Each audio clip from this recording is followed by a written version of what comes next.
On this episode of the Carolina Sports Guy, we're going to get into this American Athletic Conference expansion and the Sun Belt.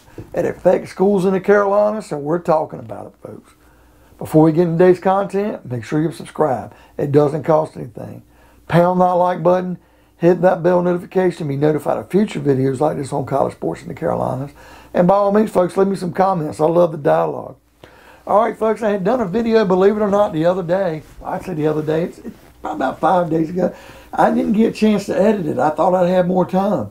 And as I waited 2 or 3 days and figured I'm going to get to it, lo and behold, man, the American Athletic Conference jumped up, and I thought they were going to add 2, maybe 4 teams. They had 6. You know, I was kind of thinking along the lines with Mountain West Conference teams, Colorado State and Boise State and Air Force turning down. I figured they would probably raid half the Sun Belt and maybe raid half Conference USA. Well, the Sun Belt's pretty strong. So they might have kind of got their feelings that they might not be easy to pick off. So they went straight for the throat and hit Conference USA where it hurt. And Conference USA had 14 schools. So they decided to hit the major media markets. That was the one thing that was big about the American Athletic. And I think it's kind of put them behind the 8 ball with the Sun Belt, and I'll explain that in a minute. But the American Athletic is going to add 6 schools. Charlotte, which is good for East Carolina in a way, because even though people think they're far superior in Charlotte, it's a good rivalry. It can develop into one in basketball, baseball, and in football, and that's going to be good for the state of North Carolina. Now, the only thing I said, Jerry Richardson Field is the smallest in FBS. It only holds 15,000.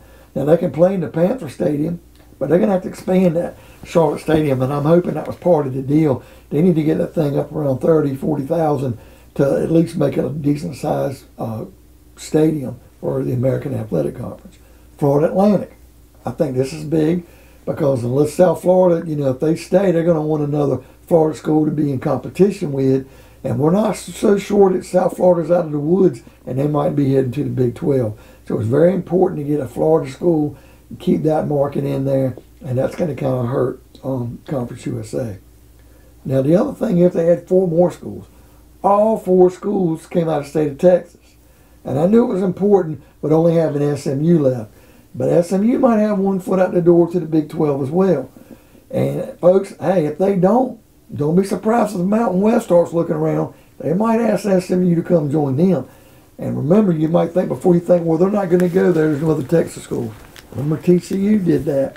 And it worked for them when they left Conference USA and went on over to the Mountain West. So nobody knows for sure. Somebody like SMU, if they don't get in the Big 12, they could try to join the Mountain West and do what TCU did and leave the American Athletic Conference short of Texas school. But they added 4 Texas schools. I thought North Texas was the best they had. I didn't think North Texas would go only because SMU's in that Dallas, Fort Worth market. They're in that Metroplex, that Dallas Metroplex. North Texas is only, about 30, 45 minutes north of there. And then, so you're basically adding the same market. You're not gaining anything. But I thought North Texas had the most polish. Now, they don't have baseball like SMU, so that's not going to help the American there.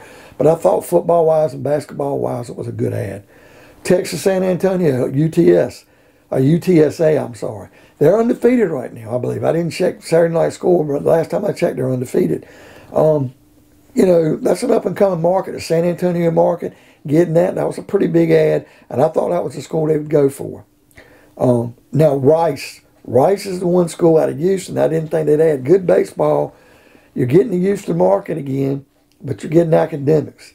I didn't see Rice being a fit, but they were with some of these teams when they were in Conference USA together, and maybe they're really trying to cripple Conference USA because now all they've got left in Texas is UTEP.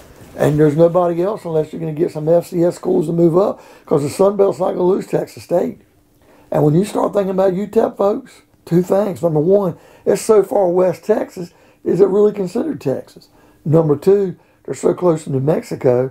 If the Mountain West ever loses Boise State to the Big 12, to me that makes the most sense to add them to the Mountain West. But I don't even know if the Mountain West wants UTEP. That's the one school that could be left out on the island. Now, saying this, the other school was added, made the most sense. UAB, it's got that Alabama market right in Birmingham. So you're adding the city of San Antonio, you're adding Houston, you're kind of adding the Dallas market. You're adding down by North Miami and Boca Raton with Florida Atlantic. You're adding Charlotte, and you're adding Birmingham. So you're adding big city markets. Now, were they the best fits? I don't know. I think you could have got better schools. But market-wise, it probably made the most sense. Now, that left Conference USA with 8 schools. You got Louisiana Tech, Florida International, UTEP, which I spoke of, Middle Tennessee, Western Kentucky, Old Dominion, Marshall, and Southern Miss. And lo and behold, before I can get this video even cranked out, Sunbelt comes along. And it looks like they've already added, as of a couple of days ago, Southern Miss. Southern Miss is leaving Conference USA, and they're joining the Sunbelt.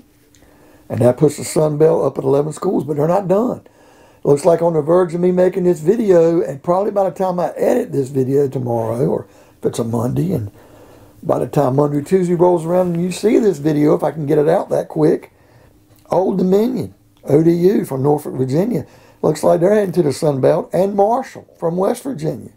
That's 3 big losses for the Sunbelt, folks. And a 4th school, James Madison JMU, which is FCS, but they're really dominant in FCS. And remember the Sunbelt, they took Appalachian State along from the FCS.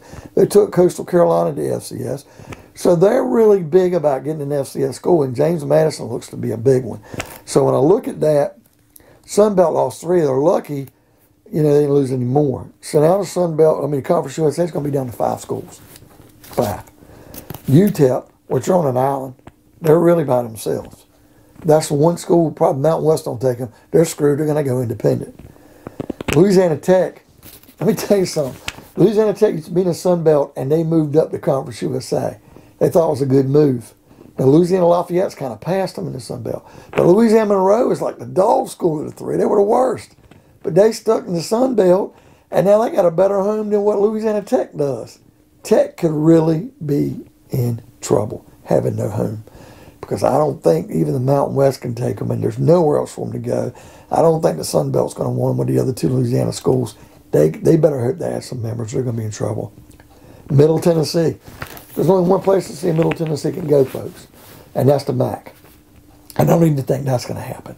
But Middle Tennessee's not going to get in the Sun Belt because there's hard feelings there when they left Conference USA. And, left Sun Belt and went to Conference USA. I don't think the Sun Belt's going to want them back. So the MAC might be the only play. And the only way to get in the play in the MAC from Middle Tennessee State is if Western Kentucky. Western Kentucky's the one school, because Sun Belt's not taking them back. They got a good basketball and football program. But Sun Belt's not going to take them back because there's hard feelings. But to me, Western Kentucky makes more sense than anybody if the MAC was going to expand, because that Western Kentucky, they're right there. Kentucky is right there where all these Ohio and Indiana, the one Indiana school, Ball State is. They're right in that territory. Makes the most sense.